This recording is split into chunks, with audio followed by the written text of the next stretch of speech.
On September the 28th, 2020, YoungBoy was part of a large group of people filming a music video, apparently for his song Chopper City. YoungBoy was seen in social media clips around this time, appearing to tote a Draco whilst driving an old school Cutlass.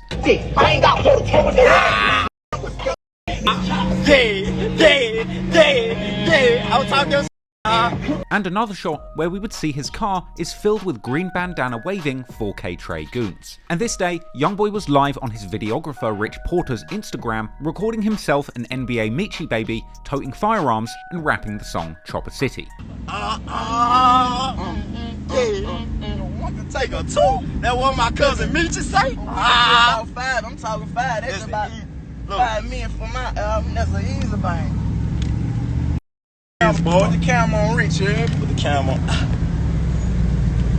Oh, my like Bezos say that 200 for my chain. Watch that.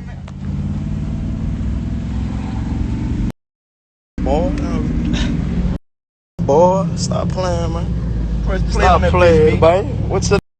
There were also other shots circulating on social media showing YoungBoy and his crew dancing around and toting guns in the middle of the street. YoungBoy would even pose with child fans while holding a rifle. They were back on Chippewa Street, YoungBoy's native hood, but unfortunately, not everybody from YoungBoy's home block was a fan of him or his gang-affiliated homies. At some point, somebody called 911 to report a large group of youngsters filming a music video and toting Uzis and AK-47s right in the middle of their street. The police would arrive at the scene, reportedly even taunting YoungBoy and his friends and family by quoting lyrics from his song No Smoke. And footage would later circulate, showing YoungBoy being put in handcuffs alongside around 15 of his friends.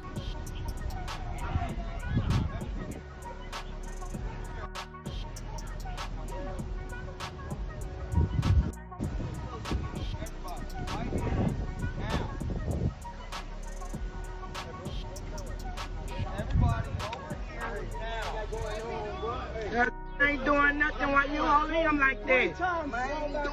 He ain't doing shit now. A mother thing.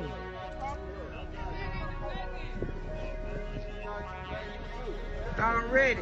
With the news later reporting on the arrest and the huge haul of guns and cash taken from the incident. And YoungBoy's post-arrest mugshot would circulate soon after the arrest. But cops couldn't hold him for long, and within a day or so, YoungBoy was released on $75,000 bond and would be seen taking pictures with fans outside jail in the same outfit he was arrested in. He about to come out, John. Same here. For my son, all right, yeah, that's right. All right. Give him a hug, Kaylee. I got it. Say thanks for the supplies. Give me a picture. And YoungBoy would go on to bail all 15 of his friends out of jail too, displaying the whole process on social media for the world to see. Don't play with no damn. So they coming out right now.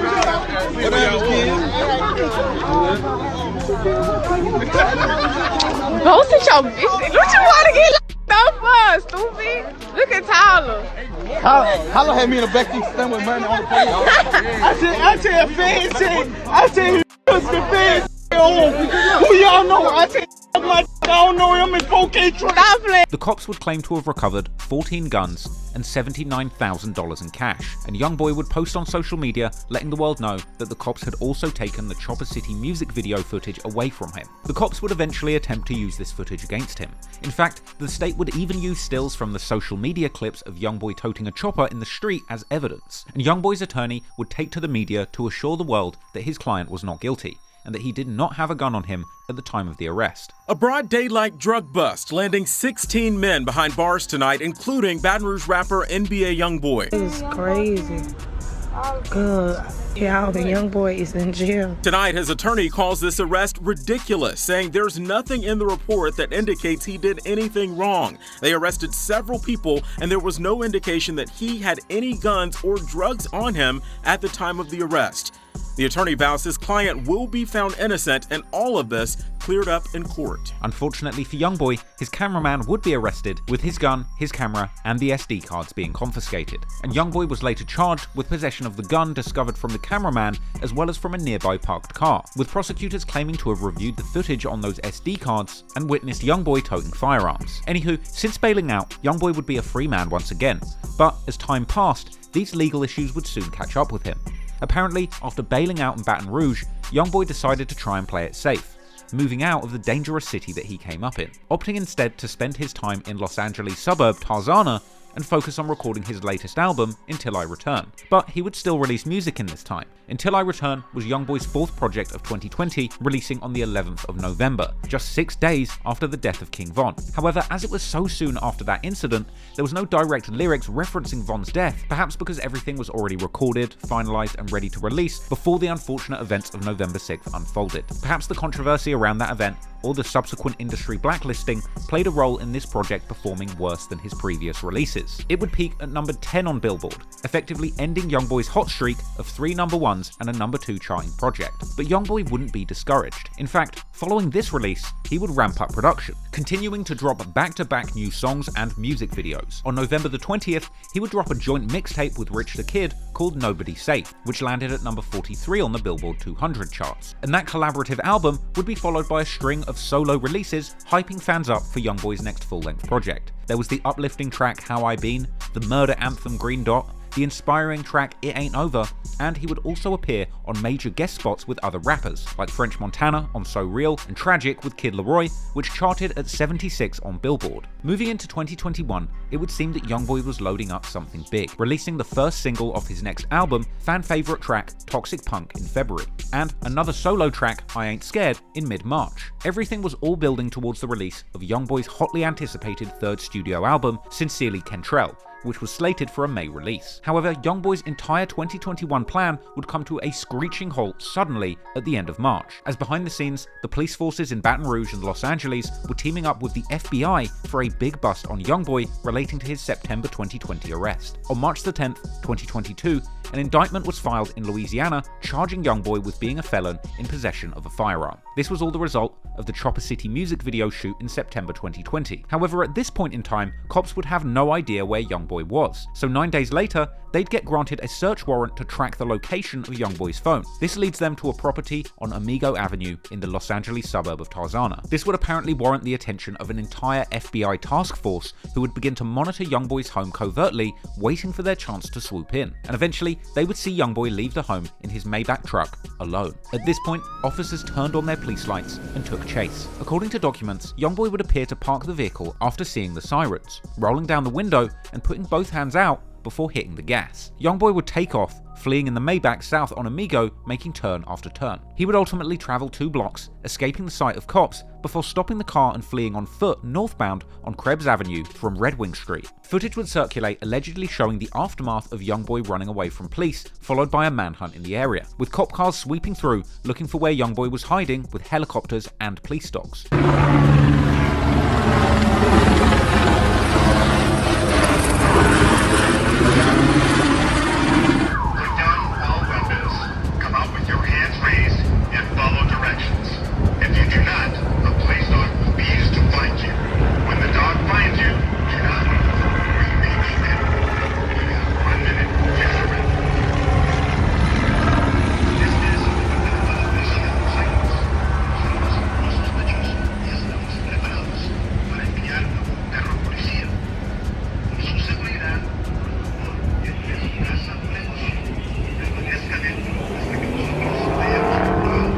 YoungBoy would eventually surrender to police after K9 units were deployed, with YoungBoy apparently being found 2 hours after fleeing near the hedge line of a backyard of a nearby house. But, making matters worse, cops would find a loaded FNX 45 caliber pistol and ammunition in the Maybach behind the passenger seat, and they would also find cash and an assortment of never broke again jewelry. As a convicted felon, YoungBoy is prohibited from possessing firearms, and this would be yet another gun charge to add on to the existing warrant. YoungBoy was then taken into custody for the September 2020 Baton Rouge arrest and given a fresh new charge for the gun found in his car during the LA arrest, with YoungBoy's ex Yaya Mayweather telling the world that her day was ruined when she found out the news of the arrest. As a result of this incident, YoungBoy ends up in a Louisiana jail for most of 2021, leaving his team to pick up the pieces with regards to his music. But thankfully, his prolific recording schedule left them with a lot of material to work with. So while YoungBoy is in jail, big releases continue taking place. In May, they released the second single of the album, White Teeth, and in July, the third single, Nevada. All of his singles charted on Billboard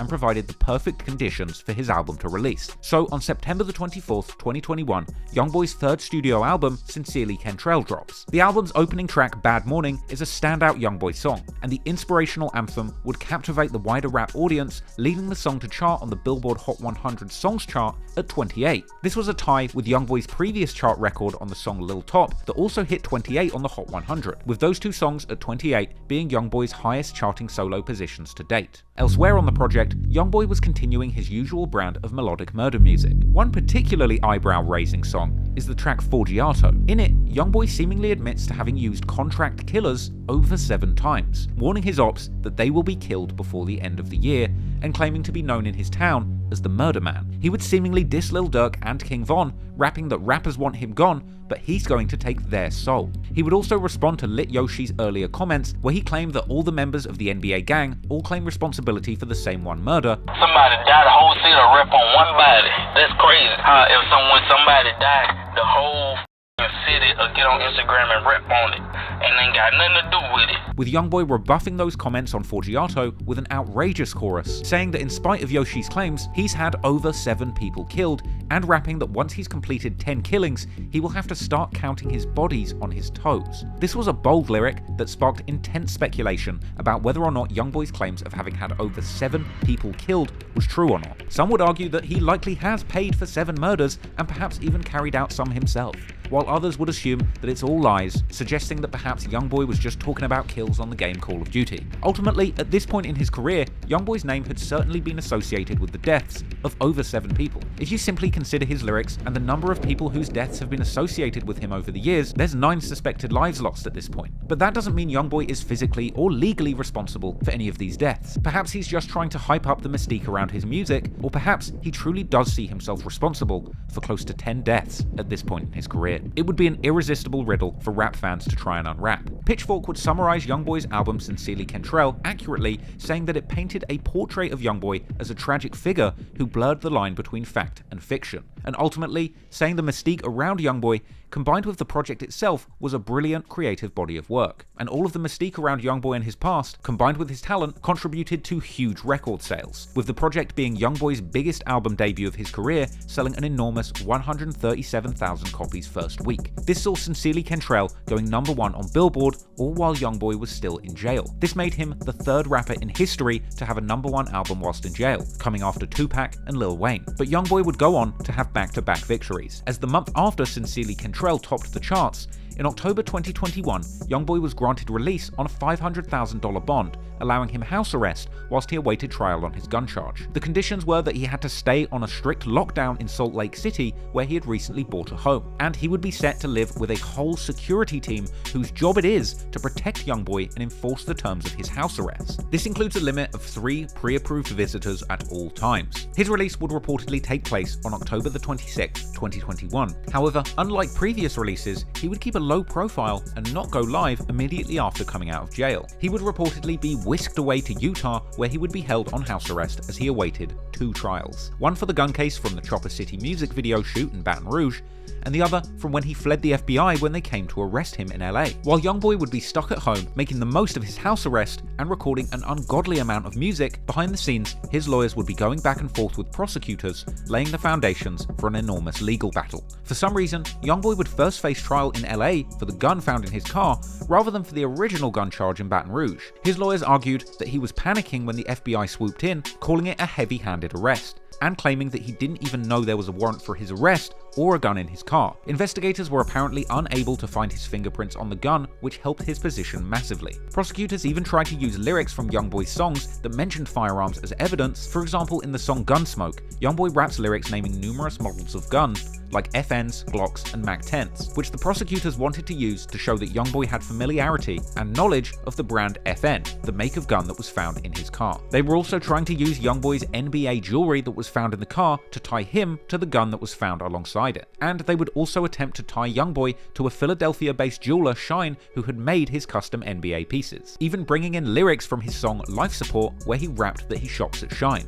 But YoungBoy's lawyers argued that these songs were simply entertainment and not an admission of bad acts. In fact, YoungBoy's lawyers in this trial were extremely shrewd and creative in their methods of combating the accuser's attempts to use his lyrics against him. YoungBoy's lawyers even made the judges aware of a study carried out by Adam Dunham from the University of California, Irvine, where two groups of people were asked to react to lyrics from a country song, A Boy Named Sue by Johnny Cash, which came out in 1969. Lyrics of the song included, "Well, I hit him hard right between the eyes and he went down, but to my surprise, he came up with a knife and cut off a piece of my ear," as well as the line, "But I busted a chair right across his teeth and we crashed through the wall and into the street, kicking and a gouging in the mud and the blood and the beer." Now, they're not quite Bronx drill lyrics, but they're certainly violent lyrics. And in the study, the first group were told that the song was a hip-hop track, but the second group of people were told that it was a country ballad. The results of the study showed that the first group of people viewed the song in a negative light, whereas the second group of people seemed to have a favorable impression of the lyrics, thus proving a general negative bias towards rap, perhaps stemming from some kind of underlying racism or biased judgment of rap music as a genre. Now, using that study, YoungBoy's lawyers managed to successfully convince the judge that using lyrics from YoungBoy's songs against him was unfair and futile, so all the lyrics were thrown out. It was also revealed in the lead up to trial that the operation to arrest YoungBoy was apparently titled Operation Never Free Again, an insanely biased name that seemed to paint a picture of federal agents doing anything they possibly could to take YoungBoy off the streets. YoungBoy would eventually face a trial for this gun charge in an LA court in July 2022, and during the trial, Mo Ganga, aka Lawyer for Workers, truly had his time to shine, as the budding social media lawyer would attend the courthouse and do full-blown court reporting on this case, revealing to the world fascinating details related to proceedings in the courtroom. For example, Mo reported that a juror was dismissed for being a huge YoungBoy fan and telling the judge that she was planning to let him off no matter what. Mo would take to Instagrams regularly throughout proceedings to give fans detailed updates. YoungBoy jury has been picked. There were 12 individuals picked. There's one alternate. There was a total of about 50 people who were potential jurors. This one guy said, "I love YoungBoy. I follow him all the time. I'm definitely going to rule in his favor." He was excused. There were people who talked about being victims of gang violence that sent them to the emergency room and that they would have trouble ruling fairly in a gun case. During the trial, YoungBoy would even be seen taking pictures with fans outside the courthouse, where he told reporters that he was feeling confident. Oh, that's your entertainment lawyer. Okay. Hey, man, you got a great legal team out here. You got top in the game. How you feeling? You feel confident, right? Look at your fans. Your fans are all out here. And he would regularly be mobbed by fans on the way into the building for trial.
Clearly wanting to show love for the fans that had come out to show support, YoungBoy would be seen leaving the courthouse and hugging his fans before breaking loose and running from the crowd. Towards the end of the trial, YoungBoy would be seen walking into court with his team, all the while fans would hype him up for a not guilty verdict. Outside, this Kentrell, This YB. It's you, nigga. Do that. Don't forget. You about to be free. As soon as they say not guilty, I'm gonna call my girl, tell her show your titties. And so, on July the 15th, 2022, news of the verdict would break, with Mo Gangat going viral, being the very first person to break the news to rabid YoungBoy fans that had assembled outside the courthouse.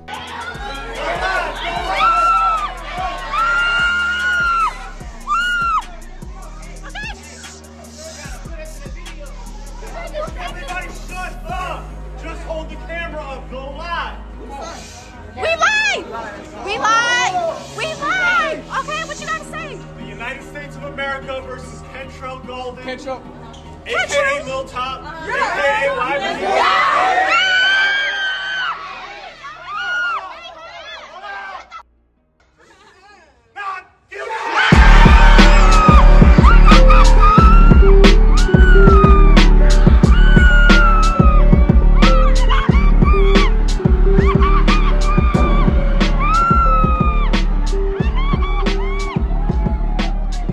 Yes, YoungBoy was found not guilty on all charges related to his Los Angeles arrest, and he would be seen outside the court after this big win with his arm around his lawyer, and later posing for a victory picture with his legal team captioned Dream Team. Mo Gangat would even manage to interview YoungBoy personally outside the court, with YoungBoy announcing that he's got a big tour coming up. Before this trial started, what did you think about your chances of getting the jury to return a not guilty verdict?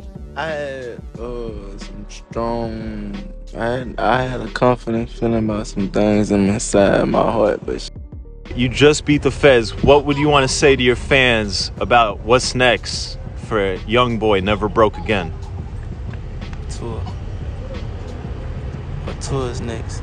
So, with that big legal win checked off the list, all that would remain for YoungBoy is to beat the original gun case that he caught at the Chopper City music video shoot in Baton Rouge. Now, YoungBoy has yet to face trial for this, and he still remains on house arrest in Utah as he awaits his day in court. But perhaps when the time comes, he will beat this case too, as his success rate in the courtroom is nothing to be trifled with. Or perhaps, this might be the one charge that YoungBoy can't escape. For now, it's unknown.